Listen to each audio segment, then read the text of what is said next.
अस्सलाम वालेकुम, my name is Khalil Ahmed. आज हमारा मैथ्स जीके के ऊपर थर्ड लेक्चर होगा और आज का हमारा टॉपिक परसेंटेज है। ये एग्ज़ाम पॉइंट ऑफ व्यू के हवाले से काफ़ी ज़्यादा इम्पोर्टेंट टॉपिक है, यहाँ से काफ़ी ज़्यादा क्वेश्चन आते हैं। तो इसमें काफ़ी ज़्यादा इम्पोर्टेंट फार्मूलाज़ हैं, उन तमाम फार्मूलाज़ को हम एग्ज़ाम्पल के ऊपर अप्लाई करते हुए उन तमाम कॉन्सेप्ट्स को अंडरस्टैंड करेंगे। जैसे यहाँ पे देखें, सक्सेसिव परसेंटेज चेंजेस के फार्मूलाज़ हैं यहाँ पे। इसके अलावा नेक्स्ट देखें, हमारे पास फिर डिक्रीज़, इंक्रीज़ के हैं। उसके इसमें भी फिर टाइप्स है ना कि अगर पहली इंक्रीज़ हो रही है, तो दूसरी डिक्रीज़ हो रही हो, तो कौन-सा फ़ार्मूला लगेगा? अगर रिवर्स में पहली डिक्रीज़ हो रही हो, तो दूसरी इंक्रीज़ हो रही हो, तो कौन-सा फ़ार्मूला लगेगा? ये इस तरह के फ़ार्मूलाज़ सम टाइम बुक्स के अंदर नहीं होते या एक कंपाइल्ड फ़ॉर्म में नहीं होते, तो फिर स्टूडेंट्स को इश्यू आता है। तो इसी तरह देखें ये है हमारे पास कंपाउंड परसेंटेज फ़ार्मूला। ये भी बहुत इम्पोर्टेंट है, इस तरह के अगर लेंथी क्वेश्चन आ जाए, तो ये वाला फ़ार्मूला अप्लाई होता है। तो इन तमाम फार्मूलाज़ को हम एग्ज़ाम्पल के ऊपर अप्लाई करते हुए ही अंडरस्टैंड करेंगे, तभी जो है वो आप कॉन्सेप्ट्स को अंडरस्टैंड कर सकते हैं। तो स्टार्ट करते हैं। परसेंटेज मीन फ्रैक्शन ऑफ 100, इसको इस सिंबल से रिप्रेजेंट किया जाता है।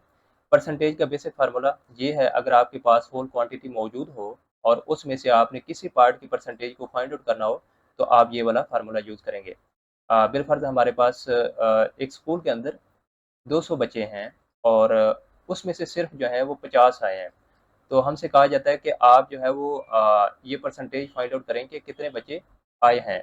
तो आप इस तरह निकाल लेंगे कि 200 जो है वो जो होल है, मीन की होल क्वांटिटी है वो नीचे रखेंगे और जिस पार्ट की आपने परसेंटेज निकालनी है वो ऊपर और 100 से मल्टीप्लाई कर देंगे। और नेक्स्ट ये जो 2 फार्मूलाज़ हैं, ये एक्चुअली में इसी से डिराइव्ड किए गए हैं।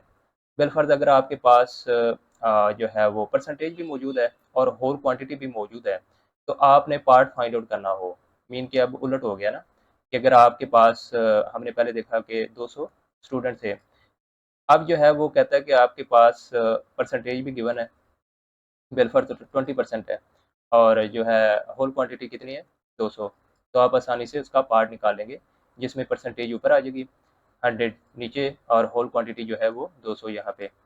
तो ये बेसिकली इसी से ड्राइव है। यहाँ पे देखिए ना, आपने पार्ट फाइंड आउट करना है ना, आप होल को इधर जाके आप मल्टीप्लाई कर देंगे, ठीक है? ये इधर जाके मल्टीप्लाई हो जाएगा और पीछे 100 है ना, 100 उधर जाके क्या हो जाएगा, डिवाइड हो जाएगा। तो इस तरह से ये पार्ट निकल आएगा। अगर आपके पास पार्ट भी मौजूद हो और परसेंटेज भी मौजूद हो, 20% है, 30 है, जितना भी है, और आपके पास होल क्वांटिटी मौजूद ना हो, ये आपने फाइंड आउट करनी हो, तो ये भी यहाँ से ड्राइव हो जाएगा कि होल को आप इधर ले जाएँ और इसको इधर ले आएँ, मीन के रिप्लेस कर दें, सिंपल। तो ये आपके पास इस तरह का फार्मूला बन जाएगा। अभी हम इसकी टाइप्स देखते हैं।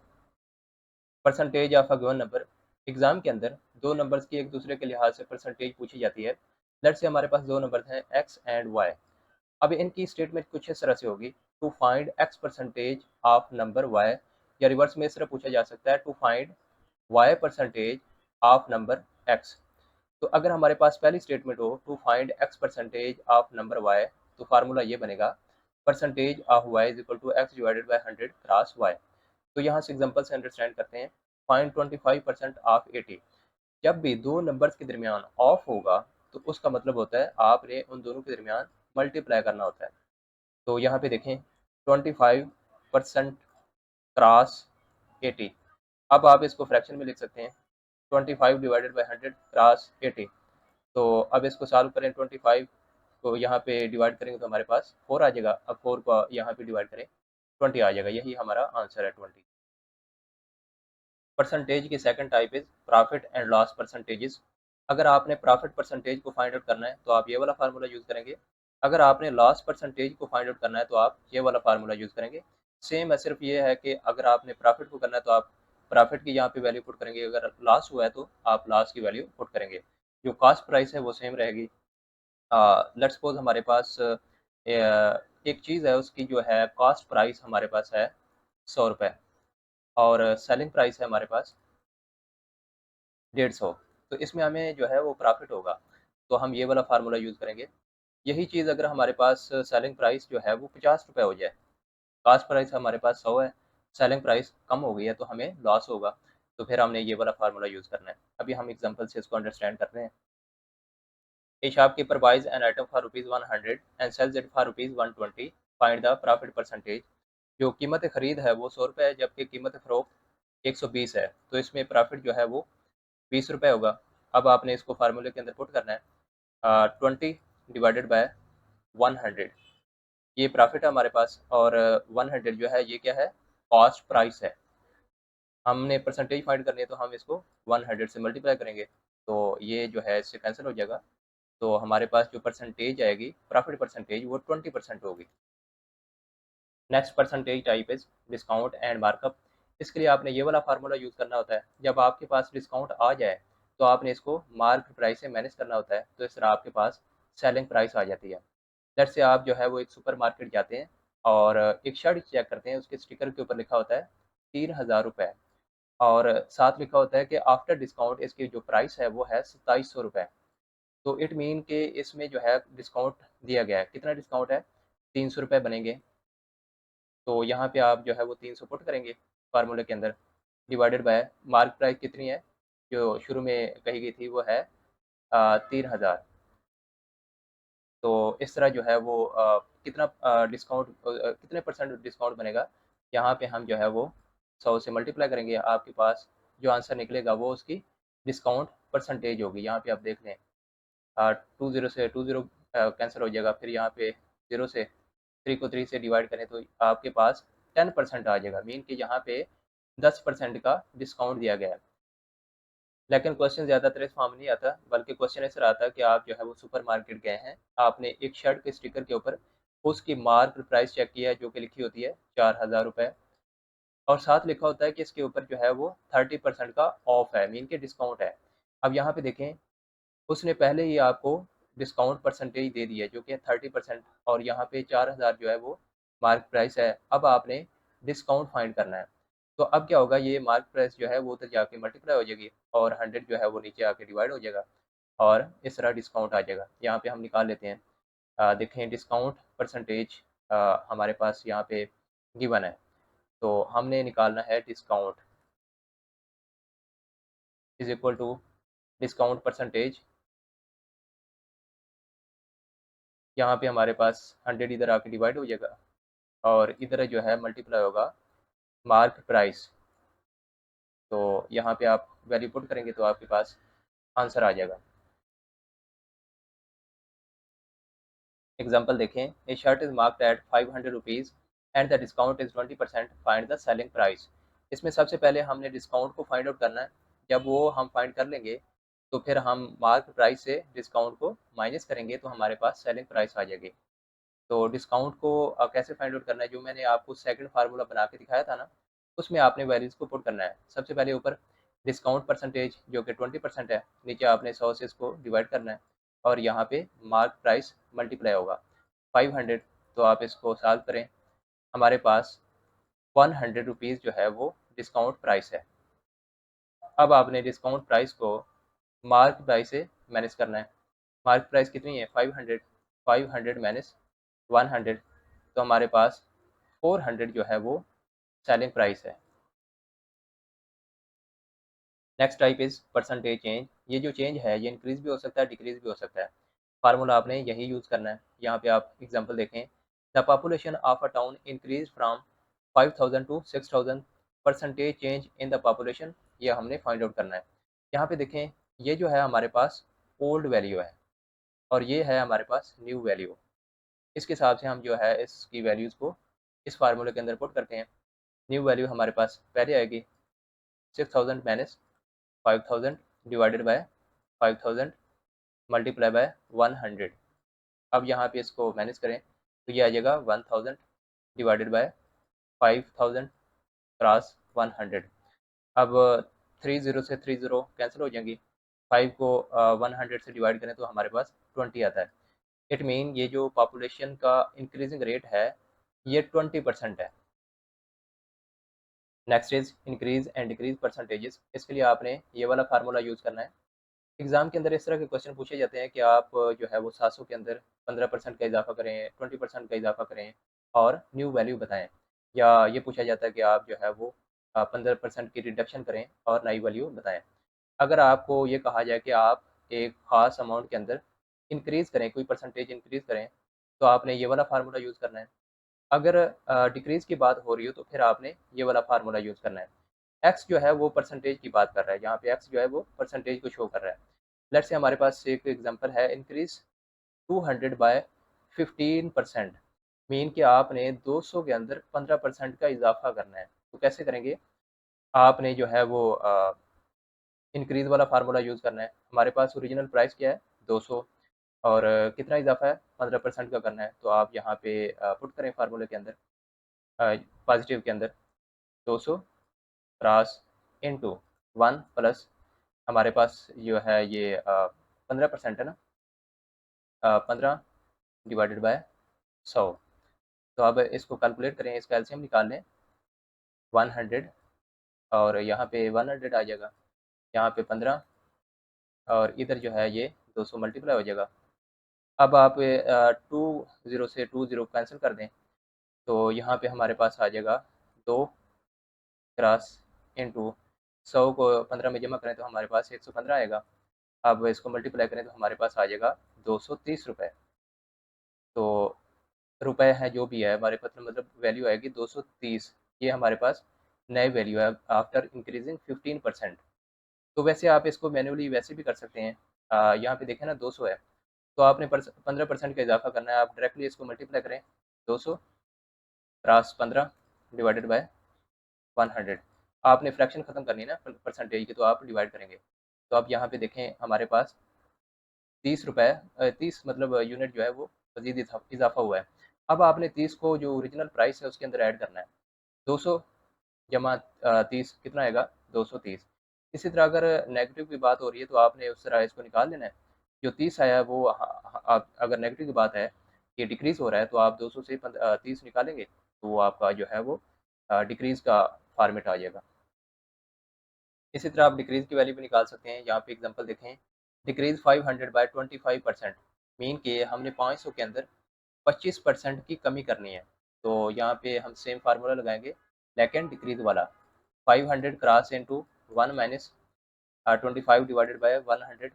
अब यहाँ पे इसका एलसीएम निकाल लें, यहाँ पे 100 आएगा और ये ऊपर जाके 100 हो जाएगा माइनस 25, और 500 जो है इससे मल्टीप्लाई हो जाएगा। 2 ज़ीरो से 2 ज़ीरो कैंसल, और यहाँ पे पीछे हमारे पास 75 रह जाएगा। इधर हमारे पास 5 है, 75 से 5 को मल्टीप्लाई करें तो हमारे पास 375 आंसर आएगा। क्वेश्चन देखें, if a price of a product increase by 10% in the first period and by 20% in the second period, what is the total percentage increase? इसमें हम दोनों फार्मूलाज को अप्लाई करेंगे और इसकी टोटल परसेंटेज यहाँ पे निकालते हैं।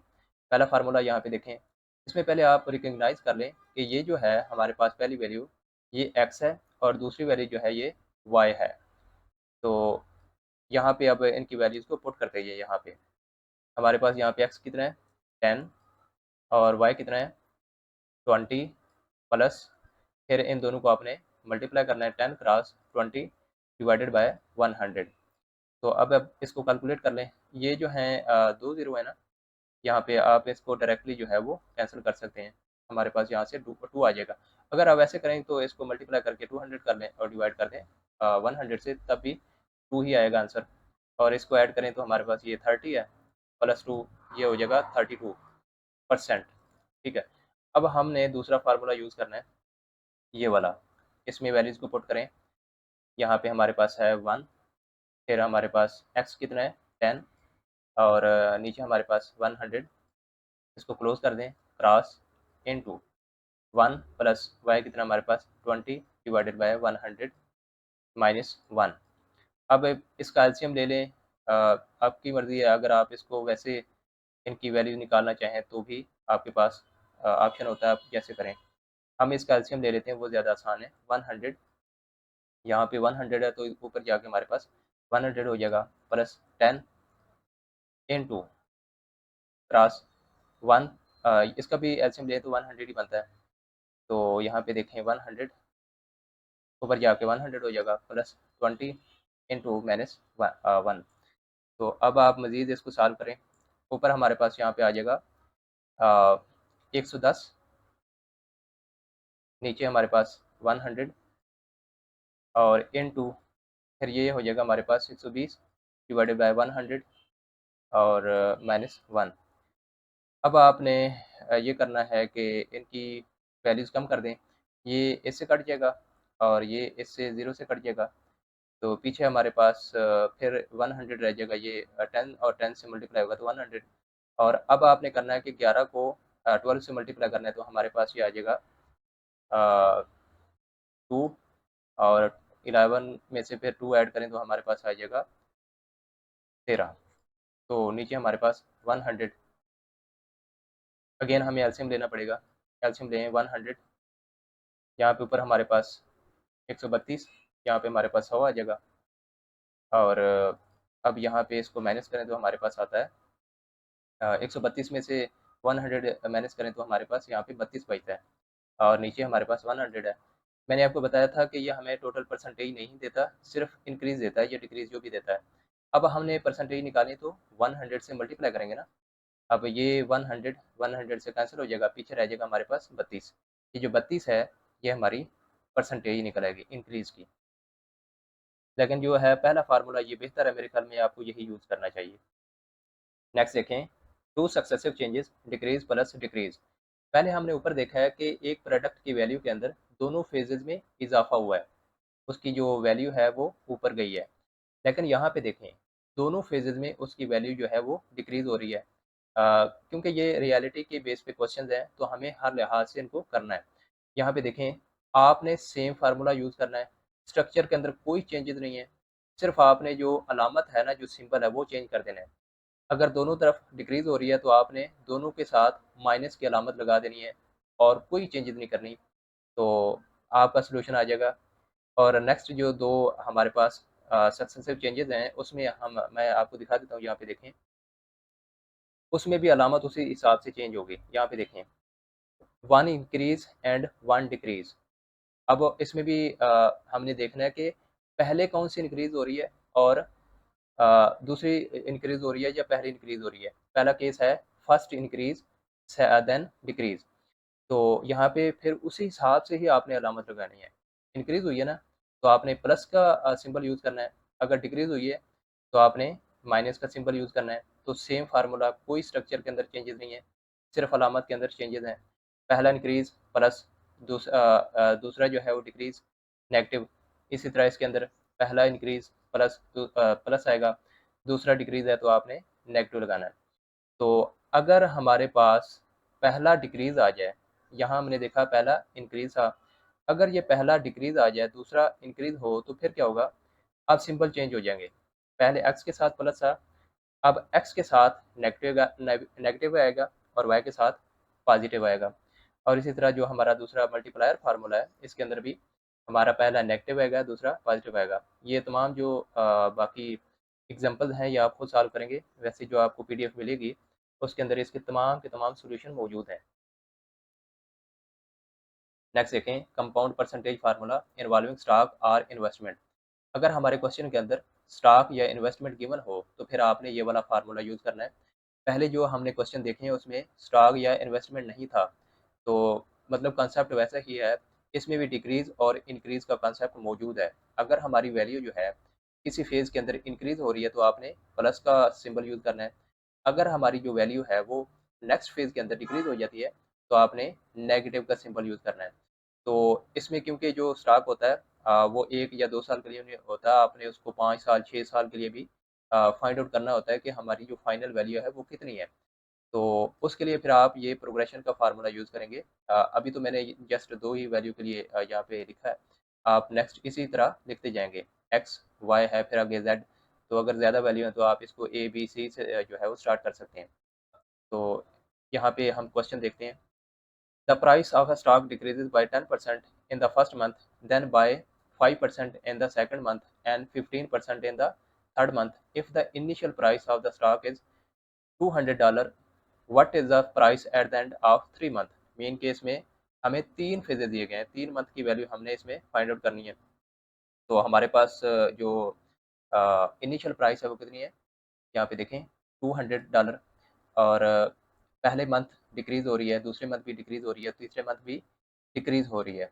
तो हम यहाँ पे फार्मूला जो है वो यूज़ करेंगे सेम यही वाला। तो वैल्यू पुट करते हैं हम इस फार्मूले के अंदर। यहाँ पे आ जाएगा हमारे पास इनिशियल वैल्यू कितनी है 200, फिर हमारे पास क्रॉस इंटू 1 और एक्स पहला कितना है 10 डिवाइडेड बाय 100, फिर इंटू हमारे पास है 1 माइनस 5 डिवाइडेड बाय 100, फिर इंटू 1 माइनस थर्ड वैल्यू है 15 डिवाइडेड बाय 100। अब आप इसको सॉल्व खुद कर सकते हैं। मैं जस्ट आपको आंसर मेंशन कर देता हूँ। इसका आंसर जो है वो है 145.35 डॉलर। ये इसका आंसर है। नेक्स्ट क्वेश्चन देखें। A bike's price decreases by 6% in the first year, then increases by 10% in the second year. If the initial price of the bike is $750, what is the price of the bike after 2 years. इसमें देखें, पहले साल decrease हुई है, दूसरे साल increase हुई है। तो आपने इन चीज़ों को ज़्यादा गौर से देखना है। पहले साल देखें कितनी डिक्रीज हुई है 6%, तो आपने इसके साथ माइनस का सिंबल यूज़ करना है। यहाँ पे फिर सेकंड ईयर इंक्रीज हुई है, आपने इसके लिए प्लस का सिंबल यूज़ करना है। और इसमें दो फेजेज हैं। जो पहला क्वेश्चन देखा हमने उसमें 3 फेजेज थे। तो यहाँ पे आप वैल्यू पुट कर सकते हैं। इनिशियल प्राइस हमारे पास है $750 क्रॉस इंटू 1 माइनस हमारे पास जो माइनस आएगा ना, क्योंकि हमारे पास पहली वैल्यू डिक्रीज हो रही है, 6 divided by 100 cross into 1 minus 10 divided by 100। तो इसको भी आप सॉल्व करें तो इसका आंसर जो है वो है $775.50। यहाँ पे मैंने प्रैक्टिस के लिए कुछ क्वेश्चंस को ऐड किया है। ये तमाम क्वेश्चंस पास पेपर से लिए गए हैं। हम तमाम फार्मूलाज जो हमने ऊपर पढ़े हैं वो इनके ऊपर अप्लाई करेंगे और इनको सॉल्व करने की कोशिश करते हैं। तो पहला क्वेश्चन देखें। Total number of students if 78 represent 30%। तो वो ये बात कर रहा है कि इदारे के अंदर कुछ स्टूडेंट हैं। लेट्स सपोज कि हमारे पास जो स्टूडेंट की तादाद है वो है एक्स। वो कहता है कि इसमें जितने स्टूडेंट हैं उसमें जो 78 हैं वो जस्ट 30% को रिप्रेजेंट कर रहे हैं। लेट्स सपोज कि हमारे पास जो तमाम स्टूडेंट हैं वो 100% है, ठीक है। और उस 100% में से जो 30% है वो जस्ट 78 स्टूडेंट को रिप्रेजेंट करते हैं। इट मीन कि हमें बाकी जो 70% स्टूडेंट हैं उनकी तादाद को फाइंड करना है, जो कि इससे डबल से भी ज़्यादा होगी। तो हम जो है वो जो बेसिक फार्मूला है परसेंटेज का वो यूज़ करेंगे।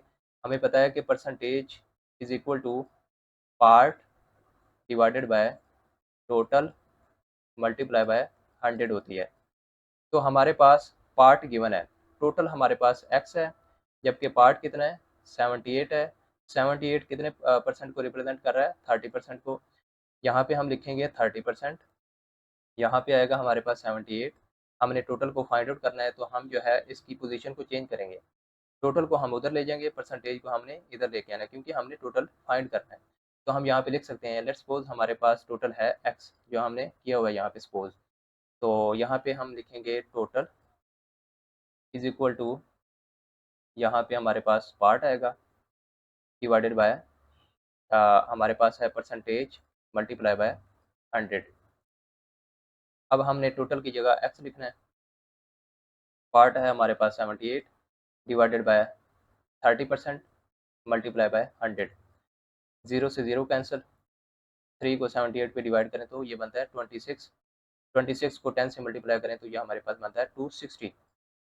मीन के हमारे पास 70% जो बाकी क्लास है वो है मतलब इसमें सॉरी टोटल जो तादाद है वो है 260। अगर आप बाकी 70% निकालना चाहें तो वो भी निकल आएगी, वो डिमांड नहीं की गई। हम इसको वैसे रेशियो के मेथड से भी कर सकते हैं। यहाँ पे हमारे पास गिवन है कि 30% जो स्टूडेंट हैं उनकी तादाद 78 के इक्वल है।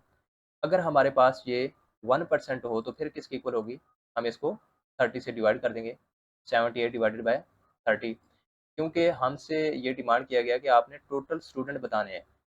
क्लास के अंदर 100% जब क्लास पूरी होगी तभी वो टोटल स्टूडेंट कहलाएंगे। तो हम यहाँ पे 100% लगा देते हैं। तो अब क्या होगा 100 यहाँ पे इधर आके मल्टीप्लाई होगा ना। तो अगेन ये वैसा ही क्वेश्चन बन गया, जीरो से जीरो कैंसिल। अब इसको दोबारा जो है डिवाइड करेंगे तो 26 आएगा मल्टीप्लाई बाय 10, तो ये 260 के इक्वल होगा।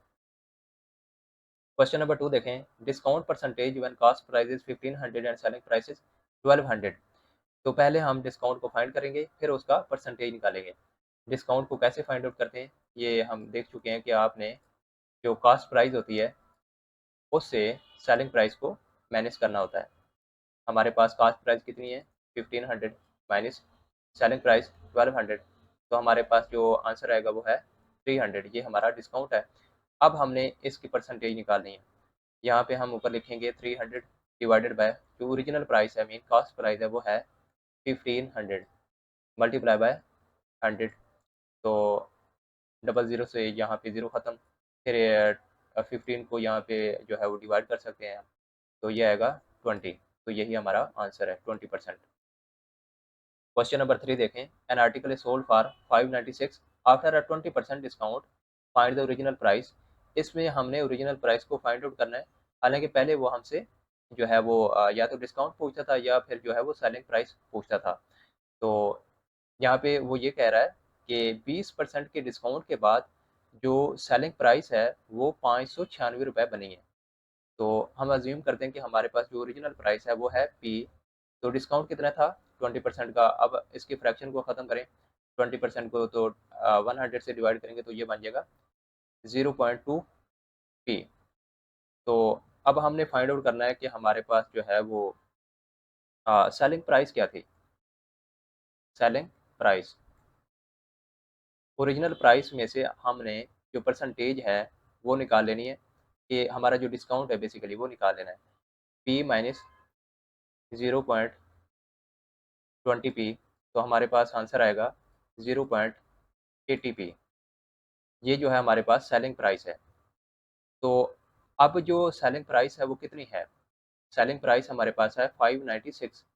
ये हमने निकाली है इसमें मतलब ओरिजिनल प्राइस के फॉर्म में।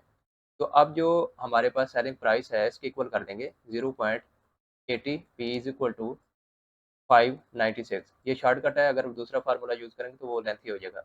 अब आपने इसको उधर जाके डिवाइड कर देना है, P is equal to 596 divided by 080। तो ये हमारे पास आंसर आ जाएगा 745। यहाँ पे ज़ीरो लगाना जो है वो मुनासिब नहीं होता, क्योंकि ये अज्यूम यही किया जाता है कि वो ज़ीरो ऑलरेडी मौजूद होती है। तो आप इसको लगाएं या ना लगाएं एक ही बात है। तो हमारे पास आंसर आएगा 745 रुपीज़। क्वेश्चन नंबर 4 देखें, the total cost of placing an advertisement in a newspaper comprises a fixed cost of $3.50 and a variable cost of 25 cents per word. What is the total cost for placing an advertisement containing 22 words? इसमें ये कह रहा है कि अगर आपने newspaper के अंदर कोई एडवर्टाइजमेंट जो है वो पुट इन करवानी है, प्लेस करवानी है, तो आपको एक तो फिक्स प्राइस देनी पड़ती है। वो चाहे आप 1 वर्ड की करवाएँ, 2 वर्ड की करवाएँ, 20 की करवाएँ, 50 की करवाएँ, आपको एक तो फिक्स प्राइस देनी पड़ती है। दूसरा ये है कि आपको पर वर्ड कॉस्ट भी पे करनी पड़ती है। वो जो कॉस्ट है वो है 25 सेंट्स। अब ये जो 25 सेंट्स है ना, ये अमेरिकन करेंसी के अंदर है, मतलब जो भी डॉलर यूज़ करता है उसमें सेंट्स मौजूद हैं। जैसे हमारे पास पैसा होता है, अब ये 100 सेंट हो ना, तो ये $1 के इक्वल होता है। यहाँ है 25, तो हमने इसको डॉलर में कन्वर्ट कर लेना, क्योंकि हमारे पास शुरू में भी डॉलर है ना, तो आसानी रहेगी हमारे लिए। 25 को हम 100 से डिवाइड करेंगे तो ये हमारे पास डॉलर में आ जाएगा, जो कि बनेगा $2.25। ठीक है। तो अब ये क्वेश्चन बड़ा आसान है। पर वर्ड का कास्ट कितनी है, पर वर्ड कास्ट है हमारे पास $0.25। अब हमने 22 वर्ड्स की जो है वो एडवर्टीजमेंट करवानी है, तो क्या होगा, 22 को आपने 0.25 से मल्टीप्लाई कर देना है, सिंपल। तो आपके पास जो है वो इसकी टोटल कास्ट निकल आएगी। टोटल कास्ट हमारे पास बनेगी $5.5। ये है हमारे पास 22 वर्ड्स को मतलब पब्लिश करवाने का, एडवर्टीजमेंट करवाने का। उसके अलावा जो फिक्स्ड कास्ट है वो है 3.50। अब आपने इसके अंदर वो भी ऐड करनी है 3.50। तो टोटल हमारे पास जो कास्ट बनेगी वो है $9। ठीक है। तो यही हमारा आंसर है। ये भी पास पेपर का क्वेश्चन है। Question number 5, if a person earns 80,000 and saves 20,000, what is the percentage of money he spent. हमने स्पेंडिंग की परसेंटेज निकालनी है, तो उसके लिए ज़रूरी है कि हमें स्पेंडिंग की अमाउंट भी पता हो। तो वो आसानी से आप निकाल सकते हैं कि जो टोटल उसकी अर्निंग है और जो वो टोटल सेव कर रहा है, उसका जो है आप डिफरेंस निकाल लें कि अर्निंग कितनी है 80,000 और सेव कितनी कर रहा है 20,000, पीछे कितना बचेगा 60,000। 60,000 जो है वो इन्वेस्ट कर देता है। 60,000 को आपने फिर जो है उसकी जो अर्निंग है उससे इसको डिवाइड कर देना है और 100 से मल्टीप्लाई करें तो यह आपकी जो है वो स्पेंडिंग परसेंटेज आ जाएगी, जो कि बनेगी 75%। अगर आप फ्रैक्शन में लिखेंगे तो ये बनेगी 0.75। क्वेश्चन में इस तरह का आया था तो यहाँ पे मैंने वैसा लिख दिया, लेकिन ये 75% बनेगा। Question number 6, a worker is paid 2,130 rupees for 6 days. If his total wages during a month adds up to 9,230 rupees, find the number of days he worked in the month. इसमें बात ये हो रही है कि एक मजदूर ने 6 दिन काम किया है तो उसको 2,130 रुपए मिले हैं और वो 1 मंथ तक काम करता रहता है, तो उसको मंथ के एंड पे 9,230 रुपए मिले हैं। लेकिन ये मंथ के एंड पे उसको मजदूरी मिली है और इसमें ज़ाहिर है कि उसने छुट्टियाँ ली होंगी या छुट्टियाँ की होंगी। तो हमने ये फाइंड आउट करना है कि उसने 1 महीने में कितने दिन जो है वो काम किया है, कितने डेज़ काम किया है। तो सिंपल सा फार्मूला लगेगा कि आप जो है वो पहले 1 दिन की जो है वेज निकाल लें, जब वो निकल आएगी तो आप आसानी से यहाँ से फाइंड आउट कर सकते हैं कि उसने 1 महीने में कितने दिन काम किया है। यहाँ पे हम 1 डे की जो है वो 1 डे का वेजेस निकाल लेते हैं। 6 डे की वेज कितनी है? वो है हमारे पास 6 डे की 2,130 रुपीज़। 1 डे की वेज कितनी होगी? आपने सिंपली इसको डिवाइड कर देना है इससे, 2,130 डिवाइडेड बाय 6, तो हमारे पास आंसर आएगा 355। तो अब आपने क्या करना है, हमारे पास जो 1 मंथ की उसकी वेज है वो है 9,230 और 1 दिन की वेज है उसकी 3,555। तो सिंपली आप 9,230 को 355 से डिवाइड करेंगे तो हमारे पास जो है वो डेज़ निकल आएँगे, वो हैं 26 डेज़। मीन कि उसने 1 महीने में 4 छुट्टियाँ मारी हैं और 26 दिन काम किया है। तो उसको उसकी वेज मिली है 30 रुपए। Question number 7. 108 identical books weigh 30 kg. Find the number of books in weigh 40 kg. इसमें वो ये कह रहा है कि 180 किताबें हैं जो कि सिमिलर हैं, मीन कि आइडेंटिकल हैं, जिनका साइज जो है, जो वजन है वो बराबर है और उनका कलेक्टिव वेट है 30 किलोग्राम। वो ये कह रहा है कि अगर कुछ किताबें हों ऐसी जिनका वज़न जो है वो 40 किलोग्राम हो, तो उसमें टोटल कितनी किताबें होंगी? ये सेम जैसा हमने पहले क्वेश्चन किया ना, वैसा ही है। तो इसमें सबसे पहले हम ये करेंगे कि पर बुक का वज़न निकाल लेते हैं। 180 किताबें हैं ना, 180 किताबों का वज़न है 30 केजी। तो पर बुक का वज़न क्या होगा, एक बुक का? तो हम इसको यहाँ पे डिवाइड कर देंगे, 30 डिवाइडेड बाय 108। तो अब हमने इसको जो है वो यहाँ पे निकाल लिया है। अब हमने निकालना है कि 40 किताबों के वज़न के अंदर टोटल कितनी किताबें समाएँगी। तो सिंपली आप जो है इसको जो है वो इसकी रेशियो निकाल लेते हैं। इसकी रोशन रेशियो निकलेगी 5 डिवाइडेड बाय 18 केजी। अब हमने इसी एक किताब के वज़न को 40 पे जो है वो डिवाइड करना है, तो हमारे पास टोटल जो है वो बुक्स निकल आएँगी। तो यहाँ पे देखते हैं, 40 डिवाइडेड बाय 5 डिवाइडेड बाय 18। तो अब 18 जो है ऊपर चला जाएगा, 40 क्रॉस 18 डिवाइडेड बाय 5। तो हम जब इसको कैलकुलेट करेंगे तो हमारे पास ये आएगा 144। ये हमारे पास आंसर आएगा। वैसे हम इस क्वेश्चन को प्रोपोर्शन के मेथड से भी कर सकते हैं। यहाँ पे देखें बुक्स, यहाँ पे हम लिखेंगे वेट।